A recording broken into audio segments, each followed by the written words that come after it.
شکریہ منور سراج صاحب، انہوں نے مختصراً بات کی. ہم اردو فکشن کا ذکر کر رہے ہیں، سندھی فکشن کا ذکر کر رہے ہیں، پارٹیشن کے بعد کا. میں نے شروع میں انگریزی فکشن کا بھی ذکر کیا. تو اقبال خورشید نے ذرا سا ذکر کیا بلوچی ادب کا بھی، تو وہ بھی اس کا بھی ایک اہم مرکز کراچی ہے. اور یہاں فکشن اور نان فکشن اور شاعری بلوچی میں بھی کی جاتی ہے، لیکن بہت سے بلوچ ایسے ہیں لیاری میں رہنے والے جنہوں نے اردو کو اپنا ذریعہ اظہار بنایا. اس میں رمضان بلوچ صاحب ہیں، وہ لیاری کے بارے میں بڑے تسلسل سے لکھ رہے ہیں. اس میں صبا دشتیاری ہیں جن کا کافی زندگی کا کافی عرصہ یہاں گزرا، اس کے بعد وہ بلوچستان گئے. اس کے علاوہ وحید نور ہیں، وہ اردو میں شاعری کرتے ہیں. یہ وہ نام ہے جو مجھے ابھی یاد آ رہے ہیں. نون میم دانش.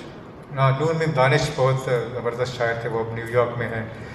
اور اس کے علاوہ پنجابی اور سرائکی بھی یہاں پر لکھا گیا. جیسے پنجابی میں توقیر چغتائی ہیں، انہوں نے زندگی کراچی میں ہی گزاری، لیکن وہ پنجابی میں اپنے خاص لہجے میں اٹک کے گھیبی لہجے میں شاید وہ پنجابی میں لکھتی ہیں. سرائکی میں نذیر لغاری صاحب ہیں، ان کا کام ہے. انور سن رائے کا تعلق بھی سرائکی علاقے سے ہے، بھاولپور کے جو علاقہ ہے اس سے ہے، تو ان کی نظموں میں اس کا ذکر ملتا ہے. تو یہ بھی ایسے ادبیات ہیں جن کا ذکر کرنا چاہیے. History maker Balochi.